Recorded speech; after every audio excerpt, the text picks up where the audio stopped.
Chapter 1. Recognize your moment. And he left the oxen and ran after Elijah and said, "Please let me kiss my father and my mother, and then I will follow you." 1 Kings chapter 19, verse 20. Are you ready? Jesus said, "No one, having put his hand to the plow and looking back, is fit for the kingdom of God." Luke chapter 9, verse 62. When Elijah shows up, everything changes. When our moment comes, we must be ready. Elisha recognized his moment. He was ready. This is why God denies moments of power to those before their moment is ready. A moment that transitions you from one season to the next can actually be deadly if you are ill-prepared for the moment. I want to help you get ready so that when Elijah shows up, you recognize the arrival of the moment that changes everything. Because let me tell you, when that moment comes, you can't go back to who you were. You won't be able to. When you catch a glimpse of what you have been called into, what you're being called out of will never satisfy you again. To return to what you are being called out of would be living beneath what has become available. I believe God does everything in his power to make this type of regression impossible. Does it happen? Sadly, yes, but not to you. Don't let it happen to you. Be the one who embraces the journey. Go from glory to glory and strength to strength. Look at Elisha's moment. Elisha left the oxen standing there, ran after Elijah and said to him, "First let me go and kiss my father and mother goodbye, and then I will go with you." Elijah replied, "Go on back, but think about what I have done to you." 1 Kings chapter 19, verse 20, NLT. Elisha was ready for his moment. Absolutely. When he tells Elijah that he is going to go back and kiss his father and mother goodbye, he is not behaving like the example Jesus gives us in Luke chapter 9, verse 61, who says, "Lord, I will follow you, but let me first go and bid them farewell who are at my house." There are two different perspectives here. Let's contrast these two accounts for a moment. Elisha was ready for his next season, but still returned to his household, while the people in Luke's gospel account are obviously not ready for their next season. No turning back. Jesus gives examples of those who would be crushed by the cost of discipleship if they had continued on with him while maintaining the attitudes and paradigms they demonstrated. Listen to what happened. Now it happened as they journeyed on the road that someone said to him, "Lord, I will follow you wherever you go." And Jesus said to him, "Foxes have holes and birds of the air have nests, but the Son of Man has nowhere to lay his head." Then he said to another, "Follow me." But he said, "Lord, let me first go and bury my father." Jesus said to him, "Let the dead bury their own dead, but you go and preach the kingdom of God." And another also said, "Lord, I will follow you, but let me first go and bid them farewell who are at my house." But Jesus said to him, "No one, having put his hand to the plow and looking back, is fit for the kingdom of God." Luke chapter 9, verses 57 through 62. Even though the situations each of the people in Luke 9 discussed seemed valid, from the one who wanted to bury his father to the one who wanted to bid farewell to his household, context is what assigns meaning to what was taking place in this text. It was not a parable. It was not a story. It was reality. Jesus was journeying on the road and came across at least 3 different people who wanted to follow him, but also wanted to go their own way. They wanted a mixture. It had little to do with just burying a father or saying goodbye to family members. Hearts were divided. They did not recognize the power that was passing them by, power that could unlock their potential and push them into their next seasons. Jesus had this power. Sadly, the 3 examples we read about were ill-prepared for their moments of visitation. Even though Jesus was asking them to make some significant sacrifices at the same time, he was inviting them to journey along the same road he was traveling. There is no greater fulfillment to the question, "What's my purpose in life?" than to be one who journeys alongside Jesus.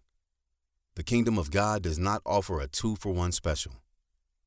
The 3 individuals in Luke 9 wanted both Jesus and their way. The kingdom of God does not offer a 2-for-1 special, where we get the best of God and the best of mediocrity, the best of the kingdom and the best of the world, the best of the holy and the best of the vile, the best of the glory and the best of the profane. In fact, there is no room for God's best and second rate to take up residence together. They will not peacefully cohabitate. One will rule the day. Our hearts don't have the capacity for dual surrendering, We either yield to God or we turn back and go our own way. Jesus recognized this and knew that these individuals did not recognize their moment. If they truly knew who was standing before them, inviting them into a lifestyle of journeying the same road as he, the attachments that they ended up listing would have been non-issues. Why? Because when potential recognizes its moment of power, it responds appropriately. This reveals the maturity level of the one carrying the potential.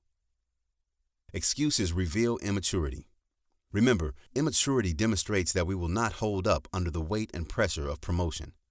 Perfection is not required for promotion, but there is a degree of maturity that is required in order to sustain us during the period of transition into a new season. Jesus gives us 3 examples of immature people who had potential, but were not ready for their intersection with power. What's on the other side? Think about it. These 3 people in Luke 9 could have been disciples. They could have joined the ranks of those who turned the world upside down. See Acts 17:6. Their hands could have been used to heal the sick, diseased, leprous, and maligned. They could have been mouthpieces touched by the fiery words of heaven to preach the piercing and powerful truth of the gospel. They could have trampled upon all the works of the enemy. See Luke chapter 10, verse 19. They could have released their potential and gone down in history as those who were with Jesus. See Acts chapter 4, verse 13. We have just reviewed what these people could have done with their potential. So what happened? They did not recognize their moment standing right before them. They did not have a vision for what was on the other side of Jesus' invitation. I encourage you, be ready for your moment. There's nothing for you back there. You know where back there is. I'm not telling you to leave your family. I'm not asking you to go overseas. I'm not saying sell the dog, trade in the car for a jalopy, and completely rearrange your current living situation. Jesus was more focused on their hearts than he was the externals. Family is not bad. Attending funerals is not wrong. Rather, it's a divided heart that delivers the wrong answer when Jesus walks up and invites you to join him on the journey. A divided heart delivers the wrong answer when Jesus walks up and invites you to join him on the journey. Be sure that your heart is undivided when Jesus reveals himself. So many of us want the perks of God's power without the anchor of responsibility. This is not possible. For power to be released and ultimately sustained, it requires a suitable resting place. In order for your potential to be released, you must be a willing and obedient vessel that God's power can touch and make demands of. Power knows better. Power is touching you because it knows where it can take you.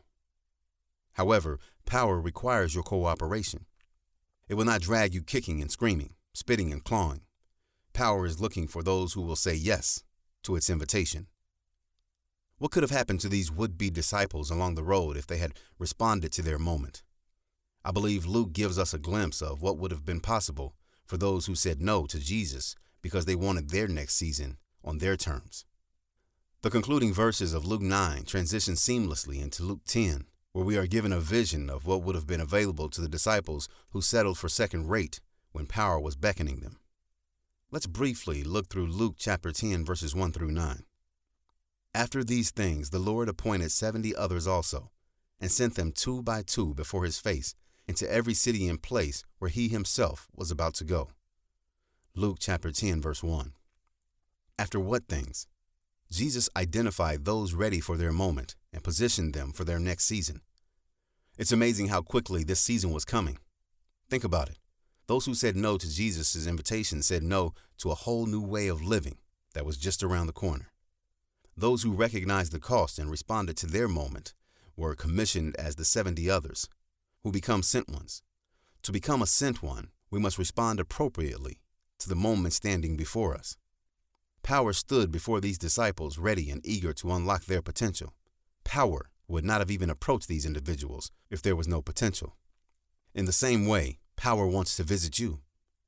Power wants to unlock what's inside you and turn someone who is walking along the road of life into an ambassador of another world, sent to proclaim the advancing kingdom of God.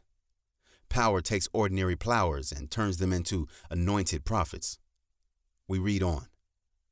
Then he said to them, "The harvest truly is great, but the laborers are few. Therefore pray the Lord of the harvest to send out laborers into his harvest. Go your way. Behold, I send you out as lambs among wolves. Carry neither money bag, knapsack, nor sandals, and greet no one along the road. But whatever house you enter, first say, Peace to this house. And if a son of peace is there, your peace will rest on it. If not, it will return to you, and remain in the same house, eating and drinking such things as they give, for the laborer is worthy of his wages. Do not go from house to house. Whatever city you enter, and they receive you, eat such things as are set before you, and heal the sick there, and say to them, The kingdom of God has come near to you. Luke chapter 10, verses 2 through 9. This was the lifestyle that Jesus was summoning people into, and ultimately, this is what they were saying no to. Jesus was calling forth laborers who would heal the sick, raise the dead, and destroy the works of the devil. He was commissioning disciples to step into their purpose as spokespeople for an eternal, unshakable kingdom. Your response to power's invitation has enormous implications. If those walking along the road would have said yes to Jesus, they would have been immediately launched into the Luke 10 lifestyle we just read about. Unfortunately, their moment walked right up to them, and they were not ready. Are you ready to be unlocked? I want you to be. That is why we are going through these stories. That's why we are looking at these lives. I want to overwhelm you with information and truth and revelation that position you to be on the ready line when your moment of power arrives. Elisha's response. On the other end, we notice Elisha's response to Elijah. At first glance, how Elisha reacts does not seem all that different from the would-be disciples of Luke 9. Look again, because it's all about context. The difference between Elisha and the disciples who never made the cut was that the plowman was ready. It's ultimately not about saying goodbye to your family or friends. It's not about giving a funeral or having a wedding. It's not about whether or not you go back to your town and throw a party and pass around meat to all the townspeople. It's about being ready for your moment when power unlocks potential. Power released potential when Elijah tossed his mantle upon Elisha. The plowman got hit, and he could not go back to normal. Something inside Elisha changed. Even though he went back to kiss mom and dad goodbye, an allegiance had broken inside him. In Luke 9, the soul ties were still there. Those people were unwilling to follow Jesus and respond to his invitation because their hearts were knit to something, someone, or some life. Elisha got hit with a mantle and was messed up. He was ruined for the old ways and the old days, even though the text tells us that he went back. His heart never went back. In fact, going back was Elisha's test. We'll look at this later, but God has different tests for different people. They are custom made, for he evaluates us on an individual level. I think that as Elisha prepared the farewell feast for his townsfolk, people were asking him, Elisha, what are you doing? Where are you going? Why are you going off with that prophet? Why are you throwing your life away? Why don't you settle down, get married, have some kids, get a good job, work on your portfolio, build up your retirement, go on vacation, carry on the family business? Something kept Elisha's heart ready and receptive for transition. It was Elijah's response. After Elisha told his new mentor that he planned on going back home to say goodbye and throw a party, Elijah did not deem it a deal breaker. Elijah did not call him unfit for the new dimension he was being called into. It was obvious that Elisha was ready for his moment. All Elijah said was, Go on back, but think about what I have done to you. 1 Kings chapter 19, verse 20b, NLT. That's all Elijah needed to say. When Elisha went home in the natural, his heart was still with Elijah. His allegiance was still with his invitation into his next season, new dimension, and greater glory. He was ruined and wrecked. I have to believe that during his trip back home, after crossing paths with Elijah, the former plowman was thinking, I can't go back to being who I was. I can't act like it didn't happen. I can't ignore this whole new level of glory. I can't sit in the same place, even though loving hands push me there. I can't stay there, Mama. I love you, Daddy, it's been real. I know you had a plan for my future, and I hate to mess that up, but I've been exposed to power on another level. I've been unlocked, and I've got to step into the next dimension. One collision with power, and you will never go back to normal again. Get ready to step into your next dimension, into your next flame of glory, into your next supernatural release, into your next realm of the power of God. Like Elisha, you're being set up for an encounter with the glory of God. You're on track to getting all messed up. One collision with power and you will never be able to go back to normal again. There's no normal anymore. Normal has been redefined, upgraded, and supercharged. Your normal is now a whole new level. Reflection questions. Number 1. In Luke chapter 9, verses 57 through 62, what prevented the 3 people from recognizing their moment and responding to Jesus? Number 2. What's on the other side of correctly responding to your moment? Number 3. How was Elisha's response to Elijah different from the examples in Luke 9?